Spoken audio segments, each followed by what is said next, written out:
Hey guys, मैं नयन और आज से मैंने एक नई जर्नी स्टार्ट की जहां मैं फ़ोटोशॉप एडिटिंग सीख रहा हूं। और इस सीरीज में मैं डेली शेयर करूंगा कि आज मैंने क्या सीखा, बिल्कुल एक बिगनर की तरह। आज वीडियो में बताने वाला हूं कि आज फर्स्ट क्लास मेरा कैसा रहा। तो ये मेरा फर्स्ट क्लास है जहां मैं आपको बताऊंगा कि आज मैंने क्या सीखा।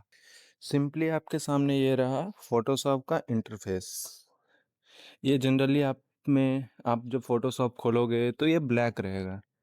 मेरे में इसलिए ये यहाँ पिक्चर्स हैं क्योंकि मैंने यहाँ कुछ एडिट्स किए हैं आज। जनरली आपको यहाँ पे कप का कुछ फेस और कुछ कार का पिक्चर दिख रहा होगा।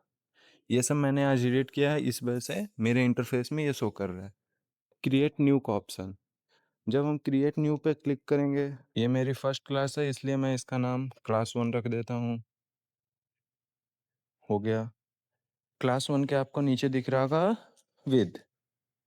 सिंपली ये आपका हमेशा सेंटीमीटर में ही होगा जब आप स्टार्ट करोगे, बट आपको यहाँ पे बहुत सारे ऑप्शन मिल जाएंगे जैसे कि pixel, inches, centimetre, millimetre, points और पिकास।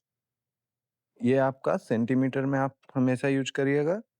और अगर आपको बड़े लेआउट्स बनाने हैं जैसे पोस्टर्स के लिए तो आप उसमें इंचेस का यूज कर सकते हैं। ये आपका हाइट है जो कि ऑटो सेव है अभी। ये आपके बगल में ओरिएंटेशन है, सिंपली पोर्ट्रेट और लैंडस्केप। फिर उसके नीचे आपको दिखेगा रिजोल्यूशन, जो भी आपका हाइट और विड्थ आप सिलेक्ट करेंगे उसके अकॉर्डिंग रिजोल्यूशन बन जाएगा।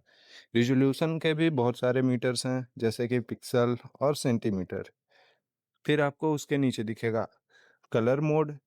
कलर मोड में आपका bit map, grey scale, RGB colour, CM के कलर, लैब कलर। फिर आपके आ जाते हैं बिट्स। हमेशा आप 8 बीट में काम करेंगे क्योंकि बहुत सारे सॉफ्टवेयर हैं जो 8 बीट से ऊपर नहीं करते हैं। लाइक जैसे आप यूट्यूब के लिए वीडियो बनाते हैं, इंस्टाग्राम के लिए पोस्ट बनाते हैं तो आपका 8 बीट में बनेगा। और आप बड़े प्रोफेशन में काम कर रहे हैं लाइक पोस्टर बनाने हैं तो आप 32 या 16 बिट्स में भी काम कर सकते हैं। फिर आता है आपका बैकग्राउंड कंटेंट, जो कि आपका हमेशा वाइट रहेगा या फिर आप उसको कलर चेंज कर सकते हैं। फिर उसके बाद आपका कलर प्रोफाइल आएगा, जो कि आपका अगर आप ऊपर कलर मोड चेंज करेंगे तो आपका कलर प्रोफाइल ऑटोमेटिक चेंज हो जाएगा। जस्ट लाइक कि मैंने आरजीबी सिलेक्ट किए हुआ था तो मेरा आरजीबी से ही आ रहा था नीचे।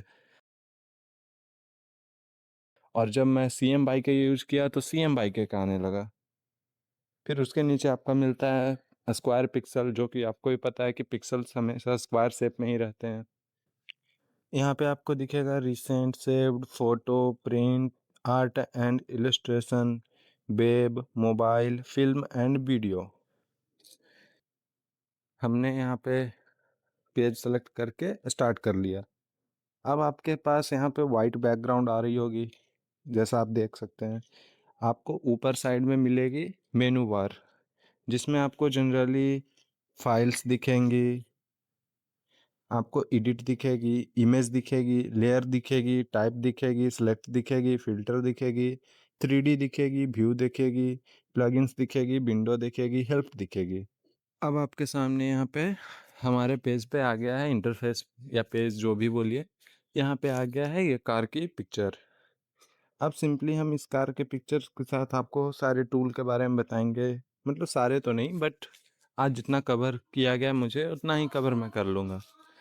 तो सबसे पहले हमारा आता है ये मूव टूल। मूव टूल का जनरली काम होता है मूव करना। ये पिक्चर को लेफ्ट राइट जिधर भी आप चाहें मूव कर सकते हैं। टूल के बाद आपका आता है मार्की टूल। मार्की टूल में हम सबसे पहले यहाँ पे सबसे पहले हम यूज कर रहे हैं स्फेयर मार्की टूल। तो सबसे पहले हमने सर्कल का यूज किया, यहाँ पे ये मार्की टूल का यूज किया। और देखिए आप इसे मूव कर सकते हैं लेफ्ट राइट जिधर भी। मैं इसे सेलेक्ट कर लेता हूँ और ये सेलेक्ट करके मैंने बैक स्पेस का यूज करके वहाँ का इमेज हटा दिया, कट कर दिया। उसके बाद आपका आता है rectangular marquee tool, rectangular marquee tool भी सेम वर्क करेगा। मैं सेलेक्ट करूँगा, कट करूँगा, सेलेक्ट करूँगा, कट करूँगा, सिंपल। तब फिर आएगा आपका single row marquee tool. Single row marquee tool work करेगा कि आपका वो स्ट्रेट लाइन में और रो में, नॉट कॉलम, इट्स रो। तो रो में आपका कट करेगा। जैसे कि नीचे मैं सेलेक्ट करता हूँ और ऊपर भी किया, सेलेक्ट करके मैं हटा दिया, तो एक लाइन में वहाँ का इमेज कट होके हट गया। फिर मैं कॉलम का यूज करूँगा तो कॉलम भी वैसे ही वर्क करेगा। कॉलम का भी यूज किया तो कॉलम भी हट गया, और ये इमेज को सेपरेट नहीं कर रहा है, ये इमेज को बस वहाँ से इरेज कर रहा है। अब सिंपली आप देख रहे होंगे कि मैंने कंट्रोल प्लस जेड किया तो ये फिर बैक मेरा चला गया, सारा मार्की टूल जो मैंने यूज किया था वो हट गया। बट ये लाइन जो बना हुआ है मार्की टूल का, ये अभी भी है। तो इसको कैसे हटाना है, तो इसका एक शॉर्टकट है, कंट्रोल प्लस डी। जैसे ही कंट्रोल प्लस डी करूँगा ये हट जाएगा। अब नेक्स्ट टूल हमारा आता है लैसो टूल, जिसे हम यूज करके सिलेक्ट करते हैं। एक तरह से ये सिलेक्शन टूल ही है, तो इससे हम नॉर्मली कैसे भी ये सिलेक्ट करके कर सकते हैं। जैसा कि आप देख रहे हैं, ये कार को पूरा सिलेक्ट करके कार को हटा सकता हूँ। ये मैंने अच्छे से नहीं किया, बट यू नो कि ये मेरा फर्स्ट क्लास है।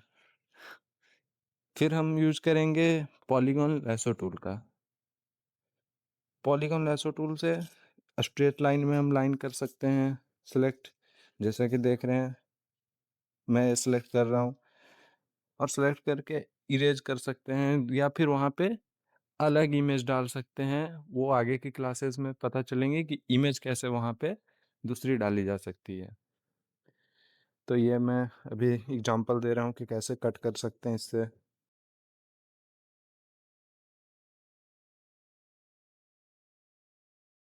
थर्ड में आता है आपका magnetic lasso tool. Magnetic lasso tool जो आपका इमेज को खुद से जज करके वो सिलेक्ट करता है। अगर आप इसको सॉफ्ट हैंड से करोगे तो ये रिजल्ट अच्छा देगा, बट ऐसे ये जनरली एक्स्ट्रा कभी पिक कर लेगा, कभी कम पिक करेगा। वो कलर डिफरेंस को जज करता है। तो आप इसका यूज तब कर सकते हैं जब आपका पिक्चर सिंगल कलर में हो, या फिर क्लियर, काफ़ी क्लियर उसका एज दिख रहा हो। लेसो के बाद आता है हमारा सिलेक्शन टूल। अब इसमें सिंपली सिलेक्शन टूल का यूज है कि ये एआई से जज करता है। अगर मैं किसी भी रैंडम जगह पे इसे यूज करूँगा, तो आप देखिए, जैसे मैंने साइड लाइट पे किया, रोड के साइड जो लाइट है हमारा, वहाँ पे मैंने यूज किया तो वो ऑटोमेटिक उस लाइट को, अब सेकंड लाइट को भी किया तो सेकंड लाइट भी हमारा वो ले लिया। अब देखिए, हमने जैसे सेकंड टूल का यूज किया और हमने कार का बोनेट सेलेक्ट किया, तो कार का जितने भी रेड एरिया थे वो लगभग इसने सही से कैप्चर कर लिया है, बट कुछ कुछ जगहों पे ये छोड़ दिया है। तो सिंपली आपको थोड़ा मेहनत तो इसमें करना होगा कि जब वो गलत सेलेक्ट करेगा तो आपको वहाँ पे जाके उसे सही करना होगा। फिर हमारा नेक्स्ट आता है crop tool. Crop tool simply आप यूज कर सकते हो, बट क्रॉप टूल की एक निगेटिव पॉइंट ये होता है कि आपका पीछे का पेज जो होता है, इंटरफेस का पेज, वो इस पेज को भी कट कर देता है। जनरली आप अगर 16:9 का इमेज बना रहे हो, एडिट कर रहे हो, और आपने गलती से क्रॉप टूल यूज कर लिया, आपने लेंथ कम कर दी, तो वो फिर उस पिक्चर को ही 16:9 से रेशियो ही चेंज कर देगा। तो जनरली आप क्रॉप टूल का यूज नहीं ही करिएगा। वो कुछ अलग केसेस में आप कर सकते हैं, तो वो अलग बात है।